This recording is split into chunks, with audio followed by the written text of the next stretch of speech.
அன்பார்ந்த பெரியோர்களே, தாய்மார்களே, முக்கியமாக இந்த அரங்கத்தில் நிறைந்திருக்கக்கூடிய நம்முடைய தன்னார்வ குழு சொந்தங்களே, என்னோடு உங்களை சந்திப்பதற்காக இங்கே வந்திருக்கக்கூடிய நம்முடைய அன்பு தலைவர்கள் எல்லோரும் இருக்கின்றார்கள். முக்கியமாக இந்து மக்கள் கட்சியினுடைய தலைவராக இருக்கக்கூடிய அண்ணன் அர்ஜுன் சம்பத் அவர்களே, மாநிலத்தினுடைய பொதுச்செயலராக இருக்கக்கூடிய அண்ணன் ஏ பி முருகானந்தம் அவர்களே,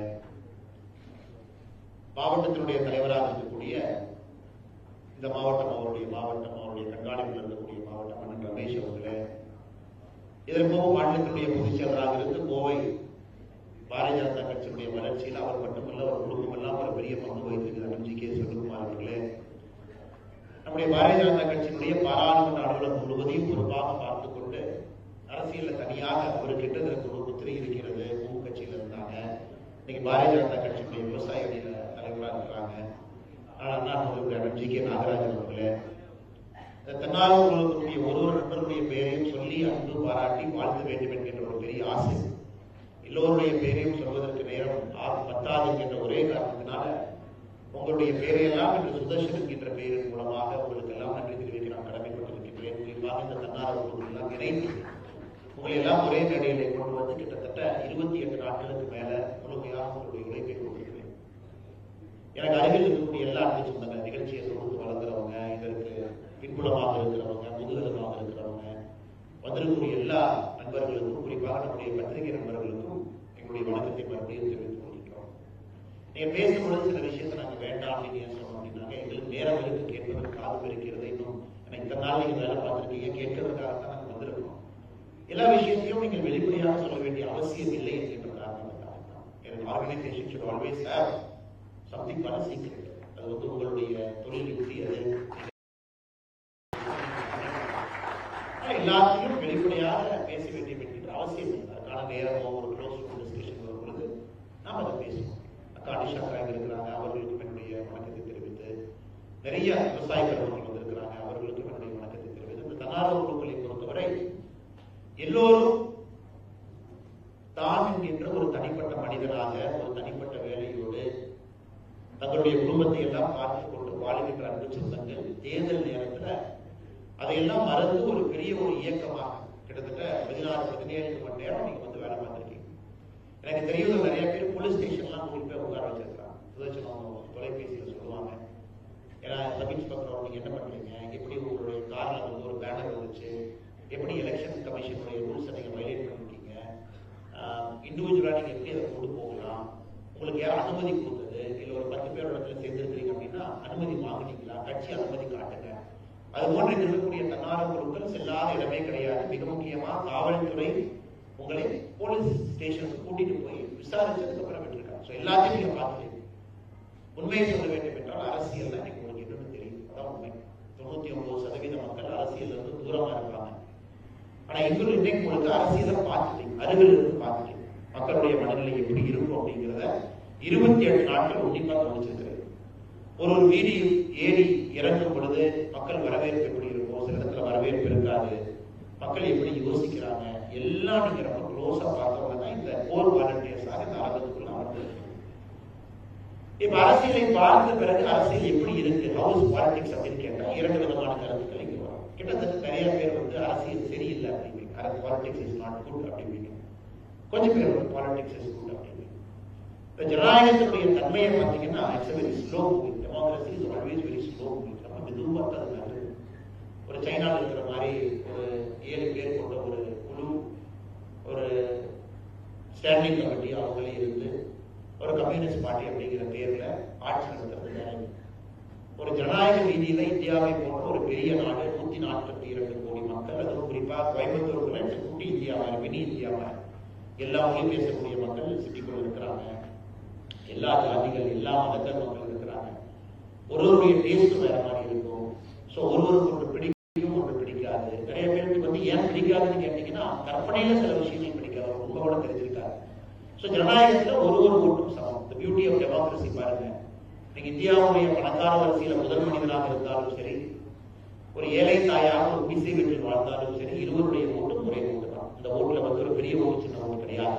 இந்த ஜனநாயகத்துல அனைவரையும் சமமாக மதிக்கிறதுனாலதாங்க டெமோக்ரஸி இஸ் ஆல்வேஸ் செக். எப்பவுமே ஒரு செக் வச்சு நல்லவர்கள் ஆட்சிக்கு வரணும். சில நேரத்தில் தப்பானவர்கள் வந்தாலும் கூட தப்பானவர்கள் நம்ம நாளைக்கு ஜனநாயகம் விடாது. 5 வருஷத்துக்கு மறுபடியும் அவங்க மாற்றிடும். ஸோ ஜனநாயகம் வந்து 5 ஆண்டுகளுக்கு ஒரு முறை பரீட்சை வச்சுக்கிட்டே இருக்கும். அந்த பரீட்சையில பாஸ் பண்ணிக்கிட்டே இருக்கணும். எல்லா நேரத்திலும் நீங்கள் நினைக்கக்கூடிய நல்லவர்கள் ஜெயிக்கிறாங்க அப்படின்னு சொல்ல முடியாது. நேச்சர் ஆஃப் டெமோக்ரஸி, வாழ்க்கை மாறிக்கலாம். வாழ்க்கையில சில இடத்துல தோற்கும், சில இடத்துல ஜெயிக்கும். ஸோ பாலிடிக்ஸ் பார்த்தீங்கன்னா இட்ஸ் ரிஃப்ளெக்ஷன் ஆஃப் லைஃப். அதனால இதை பற்றி நாம் எதையும் கூட சங்கடப்படுவதற்கு ஒன்று இல்லைங்க. ஜூன் 4 ரிசல்ட் வந்துருச்சு. அதன் பிறகு குறிப்பாக இந்த வாலண்டியர்ஸ் மீட்டிங்கை நம்ம டிலே பண்ணதுக்கான காரணம் என்னன்னா, முதல்ல நீங்கள்லாம் காம் டவுன் ஆகணும் அப்படிங்கிறதுக்காக. ஏன்னா உங்களுக்கு வரக்கூடிய மெசேஜ், உங்களுடைய இமெயில்ஸ் எல்லாம் பார்க்கும்போது பயங்கரமா இருந்துச்சு. அதாவது உங்களுடைய அந்த கொப்பளிப்பு, உங்களுடைய ஆக்ரோஷமான அந்த ரியாக்ஷன் எல்லாவற்றையும் தாண்டி உங்களுடைய எமோஷனலான உங்க ஸ்டாண்ட் இதெல்லாமே பார்க்கறது எனக்கே வந்து ஓகே காம் டவுன், இன்னொரு 1 மாத காலம் ஆகணும்.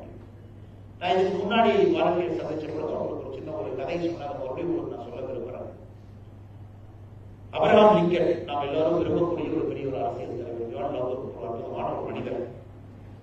லிங்கனுக்கு பார்த்தீங்கன்னா அமெரிக்கால ஸ்லேவரி எடுக்கணும் அப்படின்னு ஒரு ஆசை.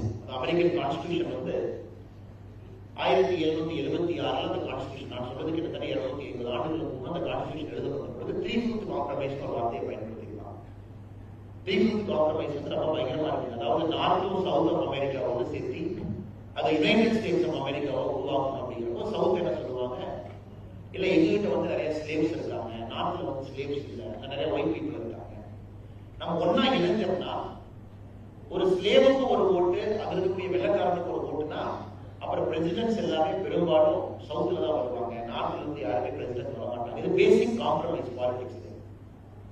Benjamin Franklin, George Washington, Madison இவங்கெல்லாம் அமர்ந்து அந்த கான்ஸ்டிடியூஷனை உருவாக்கப்படும். அவங்களுக்கு என்ன பண்றதுன்னு தெரியல.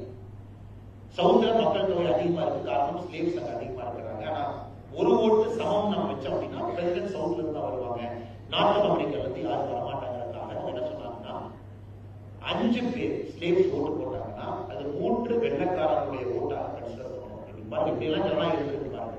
That is called 3/5 compromise. 5 slaves போடக்கூடிய ஓட்டு will be counted as 3 white votes. அப்படிதான் நம்ம பிரசிடென்ட் தேர்ந்தெடுப்போம். அமெரிக்காவுடைய லேட்டஸ்ட் ஸ்டேட்ஸ்மென்ட் இப்படிதான் எலெக்ட் ஆனாங்க, including the first president, second president. So அந்த ஃபைனஸ்ட் பீப்பிள் எப்படி ஓட் பண்ணாங்கன்னா, செலக்ட் ஆனாங்கன்னா 5 ஓட்டு 3 ஓட்டை கவுண்ட் பண்ணாங்க. இந்த கொடுமை பார்த்தீங்கன்னா கிட்டத்தட்ட 100 ஆண்டுகளுக்கு கிட்டத்தட்ட 1860 வரைக்கும் போயிட்டே இருந்தது. யார் இந்த கொடுமைக்கு மன்னிக்கிறா? Who will bring this slavery to an end? ஏன்னா அமெரிக்கன் கான்ஸ்டிடியூஷன்ல slavery was a part of constitution. Slavery வச்சுக்கலாம், எந்த தவறும் கிடையாது, ஸ்லேவரிக்கு பனிஷ்மெண்ட் இல்லை. இது அப்ரஹாம் லிங்கன் முடிவு பண்றாரு, நாம் ஒரு பணி கட்டணும், குறிப்பாக இந்த ஸ்லேவரியை ஒழிக்கணும், நம்முடைய நாட்டில் வந்து ஒரு அடிமைத்தன்மை என்பது இருக்கக்கூடாது. அதை எப்படி செஞ்சார் அப்படிங்கிறத இப்ப நான் உங்களுக்கு சொல்லக்கூடிய உங்களுக்கு தெரிஞ்சிருக்கலாம். லிங்கன் அவர்களை பொறுத்தவரை இப்ப இந்தியாவில் லோக்சபா ராஜ்யசபா மாதிரி, அங்க அமெரிக்காவில் பார்த்தீங்கன்னா House of Congress, House of Representative இருக்குதுங்க. ஹவுஸ் ஆஃப் காங்கிரஸ்ல இருந்து பாஸ் ஆயிடுச்சு slavery abolition act, 13th amendment to American constitution. இப்ப ஹவுஸ் ஆஃப் ரெப்ரசன்டேட்டிவ்ல பாஸ் பண்றதுக்கு ஆள் இல்லை. சோ நேர்மையான முறையில ஹவுஸ் ஆஃப் ரெப்ரசன்டேட்டிவ்ல லிங்கன் அவங்க அந்த பில்ல டேபிள் பண்ணியிருந்தாங்கன்னா 5 ஓட்டுல அந்த பில் தோற்றுருக்கும். அப்படின்னா மறுபடியும் ஸ்லேவரி கண்டினியூ ஆகிடும். லிங்கன் என்ன பண்றாருன்னா ஓட்டை போஸ்ட்போன் பண்றாரு. சரி, போஸ்ட்போன் பண்ணோம்னா மக்கள் மாற்றி ஓட்டு போடுவாங்க, உள்ள இருக்கிறாங்க, அதுவும் நடக்கல. உடனே லிங்கனை சுத்தி இருக்கிறவங்க எல்லாம் என்ன பண்றாங்கன்னா, யாரு இதுக்கு எதிராக ஓட்டு போடுவாங்களோ ஒருத்தரா போட்டு காம்ப்ரமைஸ் பண்றாங்க. நீ ஓட்டு போட்டு 13th அமெண்ட்மெண்ட் பாஸ் பண்ணிக்கலாம், உனக்கு என்ன வேணுமோ லிங்கன் செய்வார், என்ன வேணாலும் கேள்வி லிங்கன் செய்வார். கடைசியா ஜனவரி 31, 1865 1865 ஜனவரி 31 ஹவுஸ் ஆஃப் ரெப்ரசன்டேட்டிவ்ல ஓட் நடக்குது. அந்த ஓட்டுல வந்து லிங்கன் ஜெயிச்சதாரு, 13th அமெண்ட்மெண்ட் த்ரூ ஆயிடுது. அன்னையிலிருந்து அமெரிக்கால ஸ்லேவரி அபாலிஷ் பண்ணிருக்காங்க. அதை முடிச்சதுக்கு அப்புறம் பார்லிமெண்ட்ல ஒரு பார்த்துட்டு இருக்காரு. லிங்கனை ரொம்ப நேசிக்கக்கூடிய ஒரு மனிதர், தியோடர் ஸ்டீவன்ஸ் அப்படி. அவர் வந்து ஒரு பெரிய ஒரு அமெரிக்கன் அரசியல் சொல்றாரு, இதெல்லாம் அவரால் பொறுக்க முடியல. இது நடந்ததெல்லாம் அவர் பார்க்கல. 3 மாதமாக லிங்கன் செய்யற வேலை, பேக்ரவுண்ட் செய்யற வேலை, லிங்கன் ஒரு கூட்டுறவங்கள செய்யற வேலை, எப்படி இந்த 13th அமெண்ட்மெண்ட்டை பாஸ் பண்றாங்க ஒரு பொறுக்க முடியாது இருந்துச்சு. சபையில பேசுறாரு, the greatest measure of the 19th century done by corruption aided and abetted by the purest man in America அப்படிங்கிறார். அதாவது 19ஆம் நூற்றாண்டிலே கொண்டு வந்த மிகப்பெரிய ஒரு விஷயம் உலக வரலாற்றில், the greatest measure of 19th century done by corruption, corruption மூலமா செஞ்சிருக்காங்க, aided and abetted by the purest man in America. இதுக்கு பின்னாடி இருந்து இதுக்கு பலம் கொடுத்தது அமெரிக்காவுடைய சுத்தமான மனிதர் என்று சொல்லக்கூடிய அப்ரஹாம் லிங்கன் அப்படின்னு சொல்றாரு. அது வந்து ஒரு பாலிடிக்ஸ்ல ஒரு கோல்டன் வேர்ட்ஸ். எப்படி லிங்கன் அதை வந்து கொண்டு வந்தார், அந்த 13th அமெண்ட்மெண்ட் கொண்டு வந்தார். So politics is essentially compromise. இதை வந்து நம்ம எப்பவுமே புரிஞ்சுக்கணும். ஏன்னா இதற்கு முன்னாடி ஒரு போலீஸ் ஆஃபீஸரா இருக்கு. அப்ப போலீஸ் ஆஃபீஸரா பாத்தீங்கன்னா ஒரு டெசிஷன் எடுக்கும்போது கருப்பு வெள்ளை சரியில்லை, சரி அவ்வளவுதான். ரெண்டே விஷயம் தான். உங்க கையில் ஒரு லா புக் இருக்கு, இந்தியன் பீனல் கோட் புக் இருக்கு, பாக்குறீங்க, நீ தப்பு செஞ்சிருக்க, நீ தப்பு செய்யலாம். இரண்டே டெசிஷன் தான் உங்களுக்கு. ஸோ உங்க ஆபீஸ்ல இருந்து போன 50% உங்களை பாராட்டுவாங்க, 50% உங்களை திட்டிட்டு போவாங்க. ஏன்னா 50% மட்டும்தான் நீங்க தீர்ப்பு கொடுக்க முடியும், நியாயம் கொடுக்க முடியும். ஸோ பட் நீங்க அரசியல்வாதியா மாறினதுக்கு அப்புறம் எனக்கு ஒரு கஷ்டமான 3 ஆண்டுகள், கடந்த 3 ஆண்டுகள் என்னோட வாழ்க்கையில் நீங்க 40 வயசு ஆச்சு. முதல் 37 வயசு நான் டெசிஷன் மேக்கிங் சிம்பிளா இருந்த ஒரு எனக்கு கடந்த 3 ஆண்டுகளா தான் நான் கஷ்டப்பட்டு ஒரு சேனலை பார்த்திருக்கேன். பல நேரத்தில் நானே யோசிப்பேன், இந்த அரசியல் நம்ம இருக்கணுமா, should we continue to be in politics, இந்த சேனல் நம்ம இருக்கணும். காரணம் உங்க மனசுல டெய்லி அந்த சஞ்சலம் இருக்கும். You have to make a lot of compromises to stay in politics, to continue in politics, to do politics. ஒரு சாதாரண மனிதனை போல எது எடுத்து பேச முடியாது. சாதாரண மனிதனை போல வாழ்க்கையில கருப்பு வெள்ளை அப்படின்னு பார்க்க முடியாது. ஒரு சாதாரண மனிதனை போல அவன் சரியில்லை, அவன் சரின்னு நம்ம சொல்ல முடியாது. நம்ம மேல ஒரு பிரச்சனை, நம்மளை தவறா புரிஞ்சுக்கிட்டு ஒரு திட்டாங்க. ஏன்னா ஒருத்தருக்கும் பதில் சொல்ல ஆரம்பிச்சா நான் காலையிலிருந்து நைட்டு வரைக்கும் பதில் மட்டும்தான் சொல்ல முடியும். அல்லது நம்மளை பத்தி அபாண்டமான குற்றச்சாட்டுகள் ஒரு பத்திரிகையில வருதுன்னா அதையும் படிக்கணும், அதுக்கும் ரியாக்ட் பண்ணக்கூடாது, இருக்கணும். அல்லது கட்சிக்குள்ள நீங்கள் சார்ந்திருக்கக்கூடிய கட்சியில உங்களை பற்றி ஏதாவது கருத்துக்கள் சொல்றாங்கன்னா அதையும் பொறுமையா கேட்டுக்கணும், அதுக்கும் நீங்க ரியாக்ட் பண்ணக்கூடாது. இந்த பக்குவம் எல்லாருக்கும் வரணும் அவசியம் இல்லை. அது பக்குவம் இருக்கிறதுனால நம்ம நல்ல மனிதர்களும் அவசியம் கிடையாது. இன்னைக்கு யாரெல்லாம் அந்த அரசியலை பார்த்திருக்கீங்க, அரசியலுக்கு வரணும்னு நினைக்கிறீங்க, இதுதான் உங்களுக்கு வைக்கக்கூடிய முதல் பரீட்சை. இது ஃபர்ஸ்ட் டெஸ்ட் ஆஃப் ஃபயர். எனக்கு சுதர்ஷன் அவங்க பேசினாங்க, ரமேஷன் வந்து அண்ணா சூப்பர், மாநகர் மாவட்டம் உங்களுக்காக தன்னுடைய கையை வரவேற்று காத்திருக்குன்னு சொல்லிட்டாங்க. தலைவரே சொன்னதுக்கு அப்புறம் நாம ரெடி ஆயிட்டோம், தலைவர் வந்து நம்ம என்கரேஜிங்காக நாம அரசியலுக்கு போய் சேரோம். இதெல்லாம் நீங்கள் அரசியல்ல சேர்ந்த பிறகு நடக்கக்கூடிய விஷயம். அரசியல்ல சேர்ந்த பிறகு நடக்கக்கூடிய விஷயம். அது பாரதிய ஜனதா கட்சியில அடிக்கடி என்ன சொல்லுவோம் அப்படின்னா, பிஜேபி கட்சியில நீங்க சேர்ந்தீங்க அப்படின்னா இந்த கட்சியை பொறுத்தவரை ஒரு வித்தியாசமான ஒரு கட்சி, தேசத்தை முதன்மைப்படுத்தக்கூடிய கட்சி. There's no question of somebody can make money in BJP.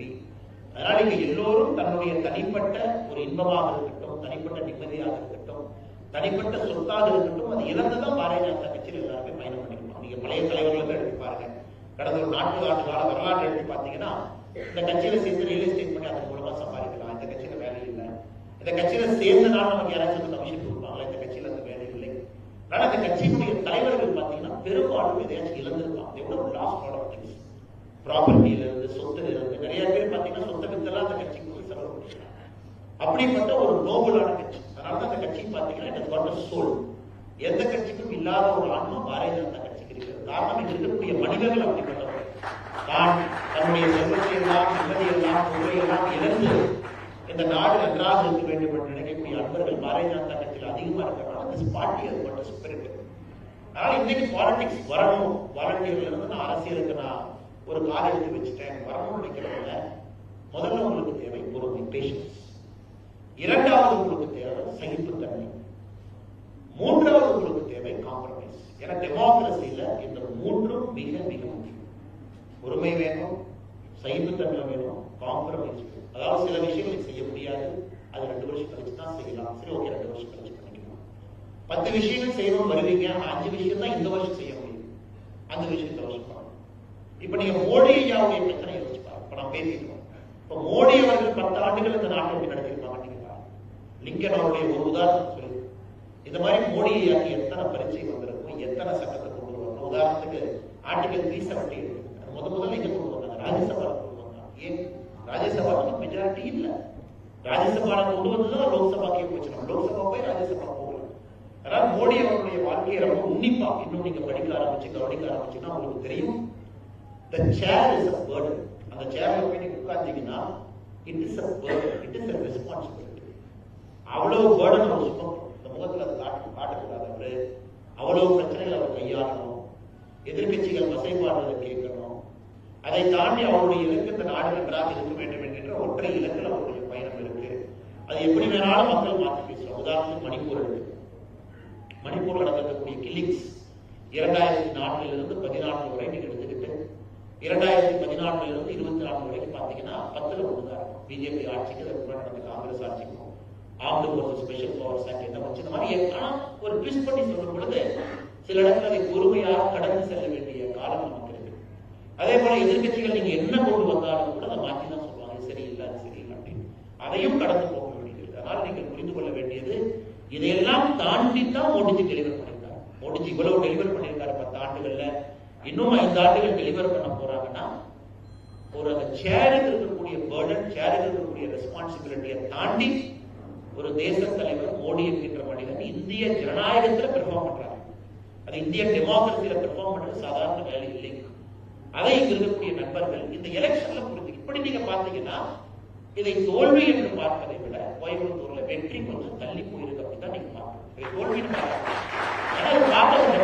எல்லாரும் எல்லா நேரத்திலும் புரிய வேண்டும் என்கிற அவசியம் இல்லை. அதுவும் இன்னைக்கு பாரதிய ஜனதா கட்சி கோயம்புத்தூரை பொறுத்தவரை இங்க இருக்கக்கூடிய தலைவர்கள் எல்லோருமே இதை நாம ஒரு ஆன்மீக பயணமா தான் எடுத்தோம். ஓட்டுக்கு பணம் கிடையாது, மக்களை நேரடியா சந்திக்க போறோம், என்ன வந்தாலும் வந்து பார்த்துக்கலாம், தனியா நிக்க போறோம், கூட்டணி கிடையாது, நேரடியாக மக்களை சந்திக்கிறோம், மக்களுடைய வாக்க வாங்க போறோம், அதன் மூலமாக மாற்றத்தை கொடுக்கிறோம். இது பாத்தீங்கன்னா ஒரே நேரத்தில் மல்டிபிள் சேலஞ்ச் எடுத்திருக்கோம். ஒரு அரசியல் கட்சி ஒரு நேரத்தில் ஒரு சேலஞ்ச் எடுக்கலாம். 2024 தமிழக பாராளுமன்ற தேர்தலில் பாரதிய ஜனதா கட்சி ஒரே நேரத்தில் மல்டிபிள் சேலஞ்ச் எடுத்திருக்கோம். அந்த அடிப்படையில் நீங்கள் பார்க்கும் பொழுது நமக்கு வந்திருக்கக்கூடிய கோயம்புத்தூர்ல பாரதிய ஜனதா கட்சிக்கு வந்திருக்கக்கூடிய 4,50,000 வாக்குகளும் கூட மிக மிக முக்கியமான வாக்கு. அந்த வாக்குகள் வந்து நம்பிக்கை, அது நமக்கு ஒரு நம்பிக்கை. இன்னொன்னு நான் வச்சுக்க, சைனீஸ் பேங்க் மாதிரி சில நேரத்தில் நாம் இருக்கிறோம். இந்த சைனீஸ் பேங்க் பார்த்தீங்கன்னா தண்ணி ஊற்றிக்கிட்டே இருக்கு, அது பார்த்தா வளரவே வளராது.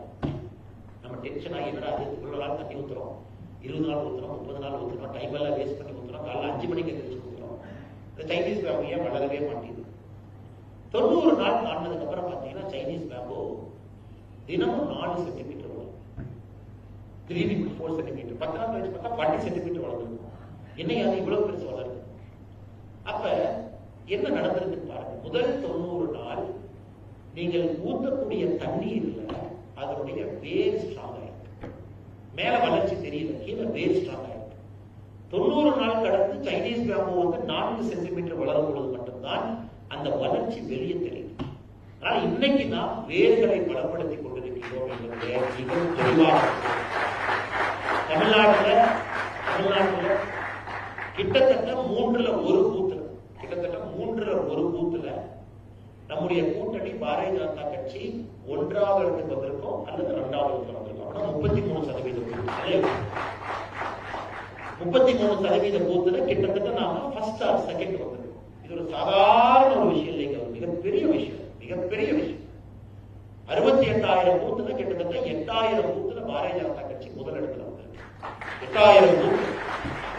8,000 பூத் அவுட் ஆஃப் 68,000 பூத்துல நாம் வந்து முதல் இடத்துல வந்திருக்கோம். 68,000 பூத்துல 1/3 நீங்க எடுத்துக்கங்க, அதுல வந்து முதல் இடம் 2வது இடத்துல வந்திருக்கும். இது ஒரு வளர்ச்சி.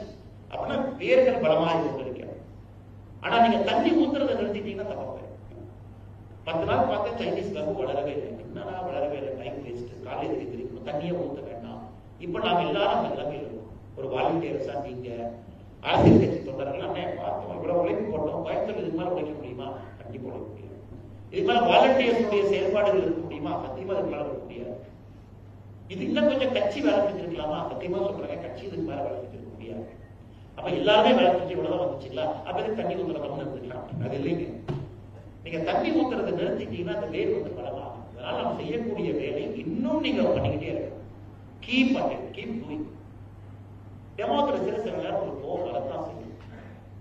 நான் ஒரு கட்சியினுடைய தலைவராக இருக்கும் பொழுது என்னுடைய செயல்பாடுகளும் சில நேரத்தில் ஒரு கோபத்தை வரவழைக்க கூடும். நான் புரிஞ்சுக்கங்க, politics is essentially the art of compromise. ஏன்னா இங்க வந்து எல்லா நாளும் கத்தி எடுத்து நம்ம சண்டை போட முடியாது. சில நேரம் ஒரு காலை பின்னாடி எடுத்து வைக்க வேண்டிய சூழல் வரும் பொழுது ஒரு நல்ல தலைவனுக்கான இலக்கணம் அந்த காலை பின்னாடி எடுத்து வைக்கணும். நல்ல தலைவனுக்கான இலக்கணம் எப்ப காலம் முன்னாடி எடுத்து வைக்கணுமோ அந்த நேரத்தில் நீங்க முன்னாடி எடுத்து வைக்கணும். இந்த ரெண்டையும் நம்ம டிஃபரன்ஷியேட் பண்ணாம எப்பொழுதுமே 5th கியர்ல போனீங்கன்னா வண்டியில கியர் பாக்ஸ் தேய்ச்சிருக்கும். எப்பொழுதுமே 1st கியர்ல போனீங்கன்னா அந்த வண்டி ஓடாது. 5th கியர் அப்போ 5th கியர்ல போவோம், 3rd கியர்ல அப்போ 3rd கியர்ல போவோம். குறிப்பாக இந்த வாலண்டியர்ஸ்க்கு நீங்க கியரை மாத்தணும் அப்படிங்கறதுக்காக தான் 1.5 மாசம் டிலே பண்ணிருக்கோம். 5th கியர்ல ஓடிட்டீங்க, கொஞ்ச நாள் நீங்க 3rd கியர்ல இருக்கணும், கொஞ்ச நாள் 4th கியர்ல இருக்கணும். 2026 தேர்தலுக்கு முன்பு மறுபடியும் 5th கியருக்கு வரணும். ஏன்னா இது குறிப்பாக நீங்கள் எல்லாம் நல்லவர்கள், வாழ்க்கையை வெள்ளையாக மட்டும் பார்க்கணும். அரசியல்வாதிகள் வாழ்க்கையை கருப்பு வெள்ளை ரெண்டி கலந்து பார்க்கணும்.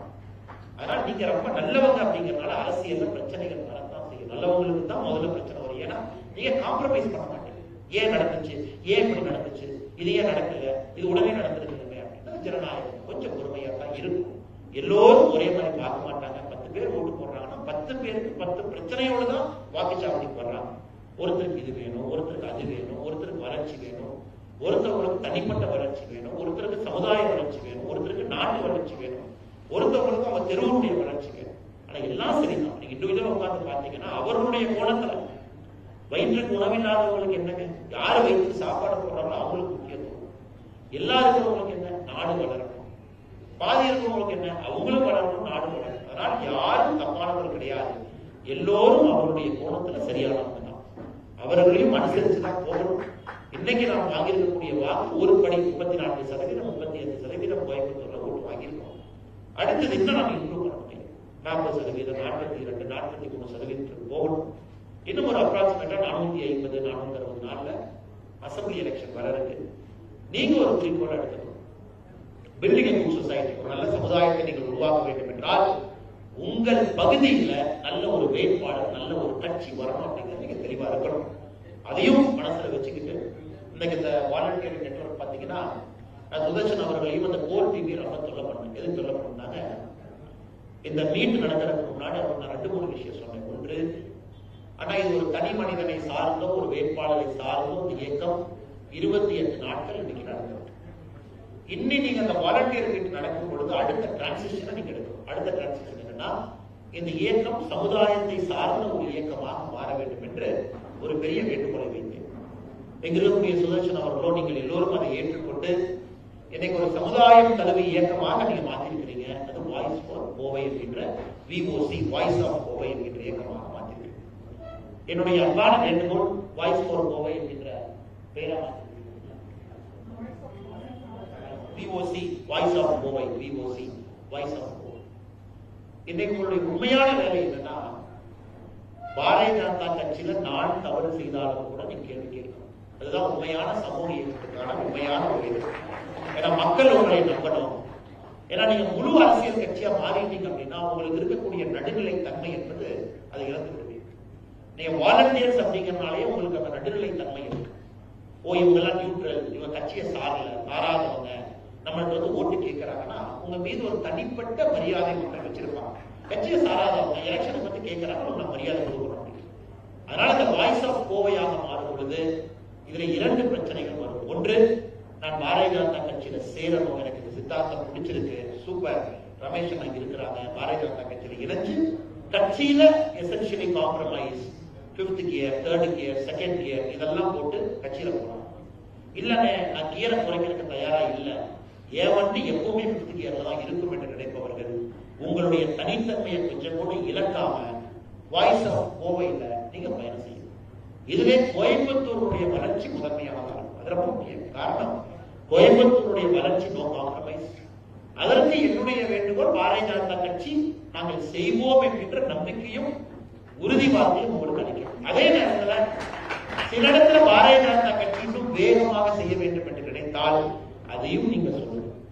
இன்னும் பாரதிய ஜனதா கட்சி வேகமா இருக்கணும்னு சொன்னீங்கன்னா சொல்லுங்க. ஏன்னா நீங்க ஐடியலிஸ்ட். இந்த சமுதாயத்துல மாற்றம் வருவது எப்பொழுதுமே உண்மையை சொல்ல வேண்டும் என்றால் இந்த முட்டாள்கள் சில பேர் சொல்லுவாங்க, அவங்க மட்டும்தான் மாற்றத்தை கொடுக்கக்கூடியவங்க, மிச்சவங்க எல்லாம் ஸ்டேட்டஸ் கோஸ்ட், 1% இன்கிரிமெண்ட், 2% இன்கிரிமெண்ட் யோசிப்பாங்க. இந்த முட்டாள்கள் ஒரு டெபினிஷன் கொடுப்பாங்க. ஐயா அவரு மட்டும் தனியா யோசிப்பாரு, அவர் தனியா யோசிச்சனாலதான் ஒரு கலீலியோ வந்தாங்க, தனியா யோசிச்சனாலதான் ஒரு காப்பர்னிக்கஸ் வந்தாங்க, தனியா யோசிச்சனாலதான் ஒரு நியூட்டன் வந்தாங்க, தனியா யோசிச்சனாலதான் சமுதாயத்தில் ஒரு மாற்றம் வந்துச்சு. அதனால என்னுடைய அன்பான வேண்டுகோள், இது வாய்ஸ் ஆஃப் கோவையாக மாறும் பொழுது கூட உங்களுடைய தனித்தன்மையை இழக்காது. உங்களுடைய பியூட்டிலே தனித்தன்மை. Lawyers, doctors, engineers, business people, ஹவுஸ் ஒய்ஃப்ஸ் நாங்கெல்லாம். ஆனா நீங்கள் ஒன்றாக இணையும் பொழுது வாலண்டியர்ஸ். தனித்தன்மை இழக்காம இந்த சங்கத்தை நீங்கள் முன்னெடுத்து செல்ல வேண்டும் என்பது என்னுடைய அன்பான வேண்டுகோள். காரணம், இது உங்களுக்கு நிறைய பிரச்சனைகள் இப்ப இருக்கு. முதல் பிரச்சனை, நான் மறுபடியும் வாய்ஸ் ஆஃப் கோவை ஒரு நிகழ்வுக்கு வந்து உங்களை எல்லாம் அழைத்து இதுதான் அரசியல் அப்படின்னு பேசினா அது தவறா போயிடும். இன்றிலிருந்து இது உங்களுடைய பயணம். நாங்கள் உங்க பின்னாடி நிற்போம், சைட்ல நிற்போம், முன்னாடி நிற்போம். எங்களுக்கு நீங்கள் அறிவுரை சொல்ல வேண்டிய வேலை உங்களுக்கு. நாங்க சரியா இருக்கிறோமா அப்படின்னு பார்த்துக்கிற வேலை உங்களுக்கு. நாங்கள் எங்களுடைய சுத்தமான தன்மை இழக்கும் பொழுது நீங்கள் எங்களை தட்டி கொடுத்து நாங்கள் இருக்கின்றோம், எதற்காக பகர்றீங்க, சுத்தத்தை இழக்காதீங்க, நேர்மையை இருங்கன்னு சொல்வதற்கு நீங்க தேவைப்படும். அதையெல்லாம் மிக முக்கியமாக சொல்ல வேண்டும் என்றால் சமுதாயத்துடைய பிரச்சனை. ஒரு சிம்பிள் ஓட்டர் லிஸ்ட் டெலிஷன் எப்படி அவங்களை கொண்டு வர்றது யோசிங்க. அதுக்கு ஒரு ஆப் சிஸ்டம் வேணுமா யோசிங்க. இதையெல்லாம் அடுத்த கட்டம். ஏன்னா இண்டிவிஜுவலி உங்களுக்கு ஒரு சந்தோஷம் கிடைக்கும். தனி மனிதனாக சமுதாயத்திற்கு நீங்கள் ஒரு பணி செய்யும் பொழுது யூ கெட் அ ஹாப்பினஸ். அது நீங்க 100 கோடி ரூபாய் பிசினஸ் பண்ணா கூட அந்த டர்னோவர் சந்தோஷம் கிடைக்காதுங்க. ஆனா சமுதாயத்திற்காக ஒரு சின்ன விஷயத்தை செஞ்சீங்கன்னா உள்ளே ஒரு சந்தோஷம் கிடைக்கும். அது அந்த வாய்ஸ் ஆஃப் கோவை மூலமாக உங்களுக்கு கிடைக்க வேண்டும் என்று எல்லாம் வல்ல இறைவனை நான் இந்த நேரத்திலே வேண்டி விரும்பி கேட்டுக்கொள்கின்றேன். எங்கே சென்றாலும் வாய்ஸ் ஆஃப் கோவையினுடைய பயணம் தேசியத்தோடு இருக்க வேண்டும் என்கின்ற அன்பான வேண்டுகோளையும் உங்களுக்கு இந்த நேரத்தில் வைக்கிறேன்.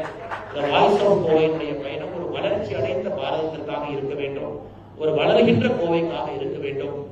எந்த நேரத்தில் நாங்கள் தேவைப்பட்டாலும் நாங்கள்.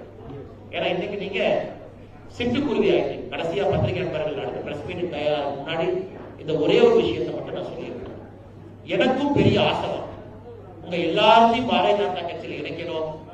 உங்க எல்லாத்துக்கும் இப்பவே மெம்பர்ஷிப் கார்டு கொடுக்கணும். உங்களை எல்லாம் மேடைக்கு கூப்பிட்டு புகைப்படம் எடுத்து பாரதிய ஜனதா கட்சியில சேர்த்திட்டோம்னா அப்பா நம்ம வேலை முடிஞ்சது, நம்மை நம்பி வந்தார்கள் பாரதிய ஜனதா கட்சியில் இணைச்சிட்டோம்னு சொல்றதுக்கு ஆசை. ஆனா அந்த கதையை மட்டும் சொல்லி நான் முடிச்சுக்கிறேன். ஒரு குருவி, அந்த குருவி கூண்டில் இருக்கிறது. தாய் குருவிக்கு அந்த குருவியின் மீது ரொம்ப ஆசை.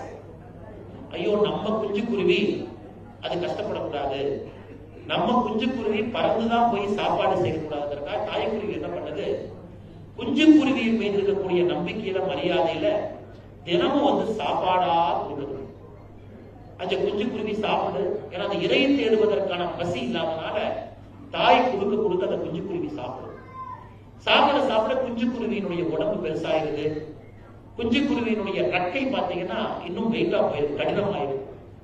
அப்ப அந்த தாய்க்கு தெரியுது நம்ம குஞ்சு குருவினால வாழ்க்கையில எப்பொழுதும் பறக்க முடியாது என்ற உண்மை அந்த தாய்க்கு கொஞ்சம் ரொம்ப லேட்டா தெரியுது.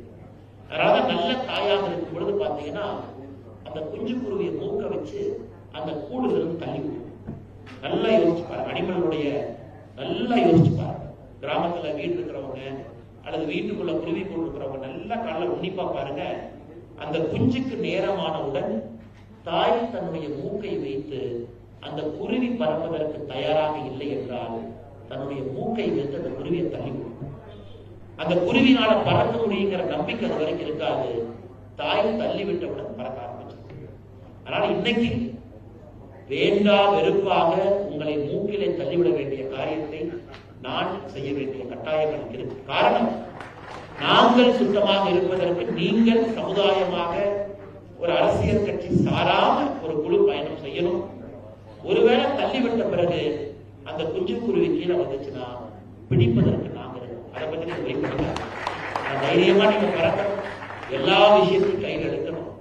உங்களுக்கு ஒரு விதத்திற்கு மேல பாரதிய ஜனதா கட்சியினுடைய அடையாளம் என்பது உங்களுக்கு இருந்தால் உங்களுடைய வளர்ச்சியை பாதிக்கும்.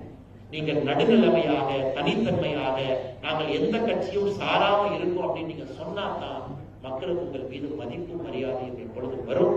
அதை தாண்டி பாரதிய ஜனதா கட்சியில் எப்ப வேணாலும் இணைஞ்சுக்கலாம். தள்ளிவிட்ட பிறகு மறுபடியும் பறக்காம யாராச்சும் கீழே வந்தா தாங்கி பிடிப்பதற்கு நாங்கள் இருக்கும் பொழுது பயம் எதிர்ப்பு உங்களுக்கு. அதனால் நல்ல ஒரு கோவையை நல்ல ஒரு பாரதத்தை உருவாக்குவதற்கு நாம் பாடுபடுவோம். ஏன்னா எசென்சியல் ஆஃப் வாலண்டியரிங்கே பாத்தீங்கன்னா அப்படித்தான். ஒரு தனி மனிதனாக நாம் சேர்ந்தாலும் கூட அது ஒரு இயக்கமாக குழுவாக அது மாற வேண்டும். அது காலத்தினுடைய கட்டாயம். எப்பொழுதும் நாங்கள் உங்களுக்காக இருக்கின்றோம். தனிப்பட்ட முறையில எப்பொழுதும் நான் இருக்கின்றேன். எப்பொழுது எங்கே கூப்பிட்டாலும் ஓடோடி வருகின்றோம். ஆனால் சமுதாய பிரச்சனையை நீங்கள் கையில் எடுக்கும் பொழுது பாரதிய ஜனதா கட்சி தவறு செய்தாலும் கூட தட்டி நீங்கள் கேட்க வேண்டும் என்று நான் பாட அறிவுரை கொடுத்து வந்திருக்கக்கூடிய எல்லோருக்கும் மறுபடியும் நன்றி தெரிவித்து மேடையில் இருக்கக்கூடிய எல்லா தன்னார்வ குழு சார்பாக அருமை சகோதரர் சுதர்சன் அவர்கள் மூலமாக உங்களுக்கு என்னுடைய 2 கரம் பணிந்து நன்றியை தெரிவித்துக் கொள்கின்றேன். காரணம், ஒரு தனி மனிதனாக நீங்க வந்திருக்கீங்க. ஆனா இன்னைக்கு குடும்பமாகத்தான் நாம் இங்கிருந்து பிரிந்து செல்லுகின்றோம். இந்த குடும்ப